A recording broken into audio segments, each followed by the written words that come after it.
Well, hello and welcome back to Talk and Tech Mom. It's been a while.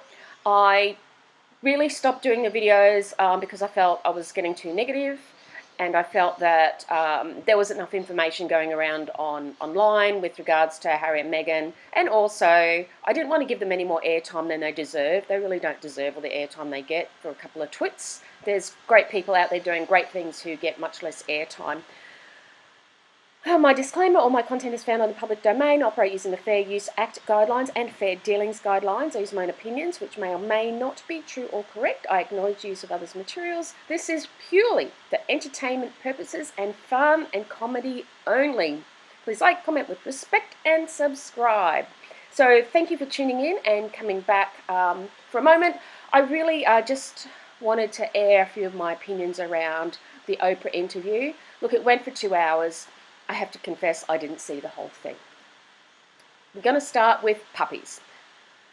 Whew, calm down, because I get so worked up about these two overprivileged twits that I just get angry, I'm like all of you out there. I go to work every day. I work hard at my house. I work hard at my job. I'm frugal with my money, and I don't get anything for nothing.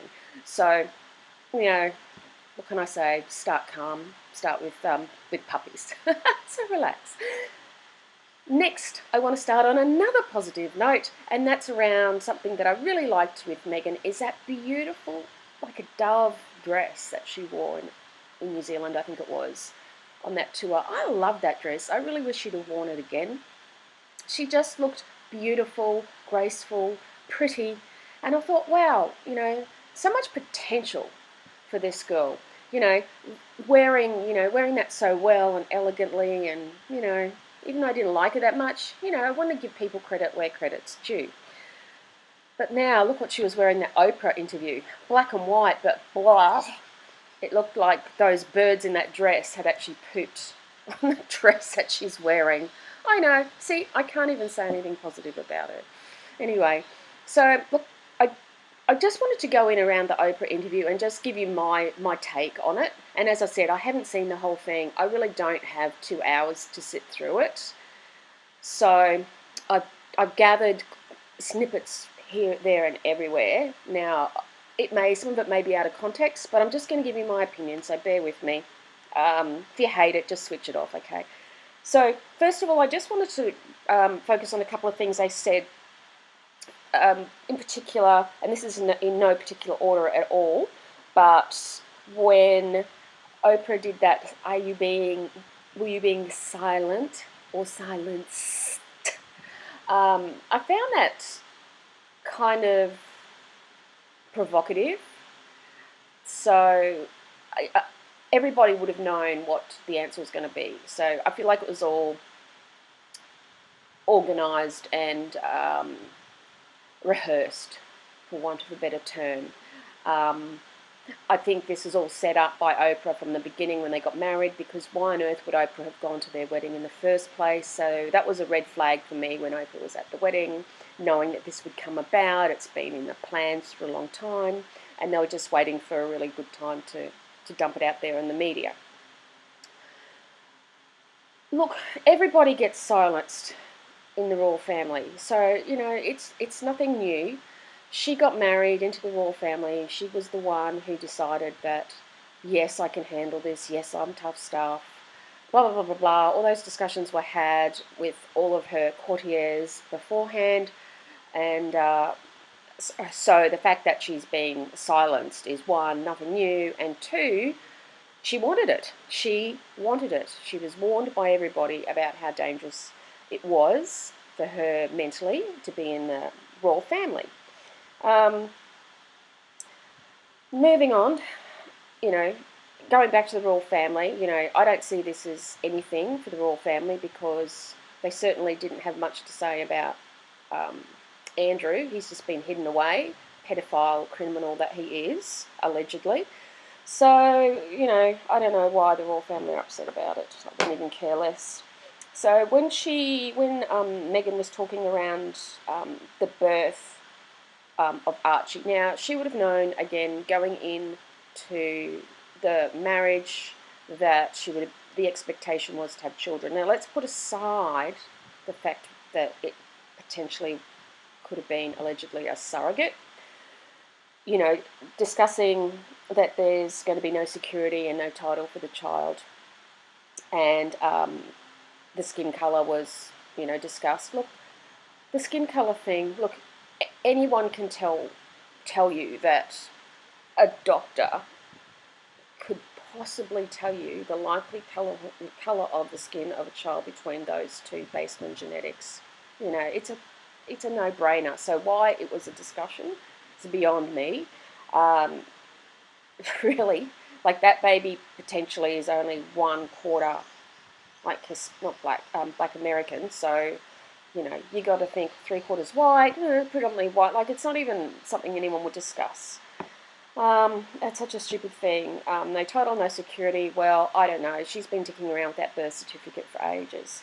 Recently, she's taken her actual name and just left her title on the birth certificate. Now, look, for all people who truly have mental health problems, I do too. And we have it all at different times in our life, different levels of severity. We all reach out when we need to. Some of us don't, and it ends badly. You know, and I don't mean to disrespect anybody who's gone through that. People with mental health problems absolutely should seek help. They should speak to people that they love, and those people that they love should really support them the best they can. So, you know, the mention about the suicide and that she didn't want to, well, she didn't say suicide, but she said she didn't want to live any longer or didn't want to be alive any longer, and those constant thoughts disturbed me in the sense that she's surrounded, you know, by everybody, anybody, like anybody she could have reached out to would have assisted her. She reached out to her husband, who did nothing.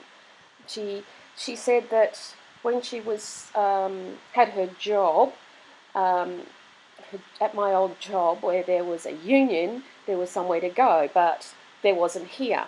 So in my mind, she was relating back to this, the monarchy, or her term, the firm, as a job, and there was no one to talk to. I find it very hard to believe. Back in the Diana days, I'm sure they learned more around mental health support, and it's way out there these days. So I don't know. You know, I was around the 80s. You know, anyone studying to be a psychologist would scare me.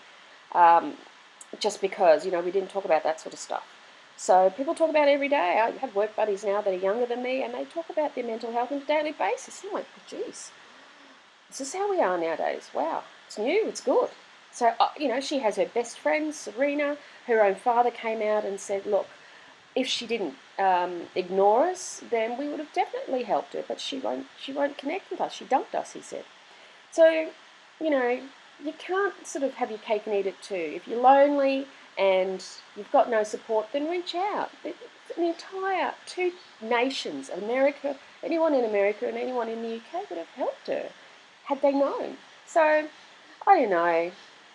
I didn't like the way she smiled. That little, it's called Duper's Delight. And when someone is lying, the slight end of the corners of their mouth turn up, just a micro expression. And I saw that twice in the elements of the interview I saw, and that was when she didn't want to live anymore. I saw that, and the other time when she was complaining about her being the one that cried, not Kate. So that's 2 times I saw Duper's Delight on her.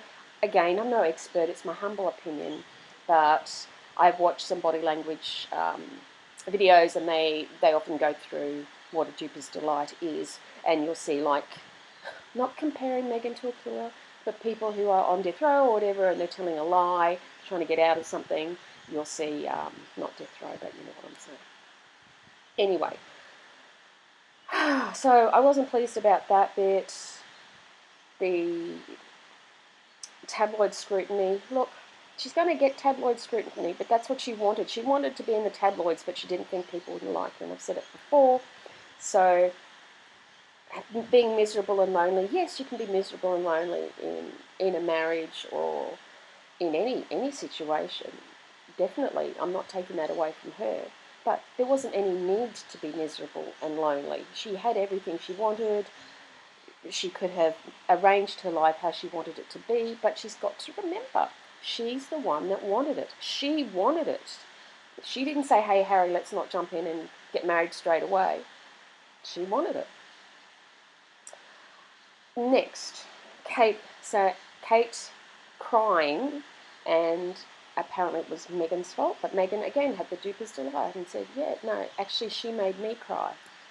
Honestly, I don't think anybody could make Meghan cry unless she's getting paid for it, and that's my full stop on that. Let's also remember that she refers to them as the firm, which is again a disturbing way to refer to the monarchy. It's really disrespectful. It's like it's a job. And then they originally wanted to leave and go to America to escape the public eye, but what she didn't realise is no one would give her a job. She thought she'd become this big Hollywood star. Well, coincidentally, Hollywood got broken and died. In the meantime, that's another story. And alternatively, anyone who she approached for work, she was hanging around Tom Cruise and all those people, she's too dodgy. She's too unpredictable. There's too many people who feel very strong things about her, and it's risky for someone to put her in a movie because she could make or break a movie, essentially, on how people feel about her. Forget about the content of the movie. And then coming on and doing more interviews saying that that's what they wanted to do is escape the public eye. I mean, Oprah got paid $7 million to do this interview for CBS.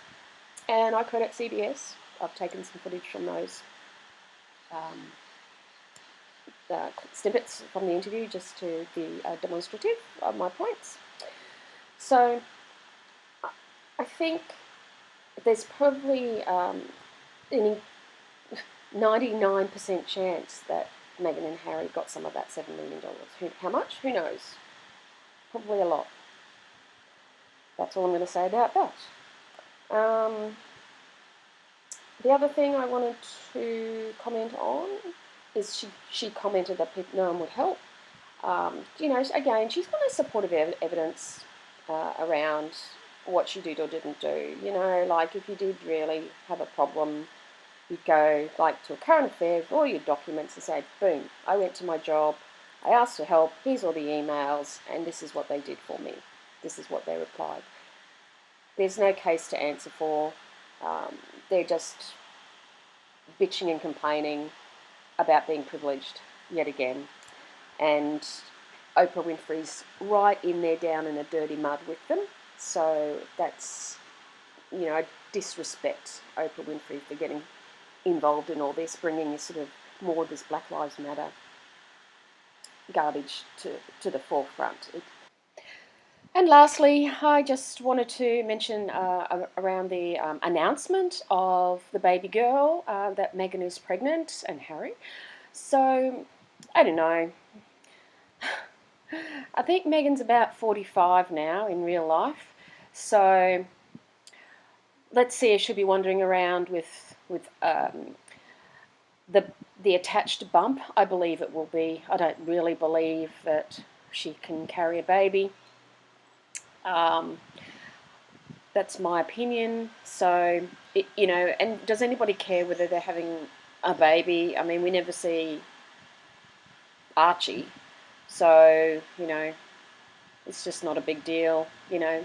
Some poor suffering fools are going to have to get involved in another story around a pregnancy and create the illusion that it's real.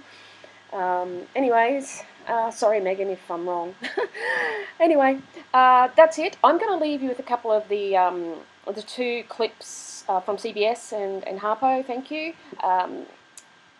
where you see the duper's delight. So I'll leave you with those snippets there to take a quick look at, so you know what I'm referring to.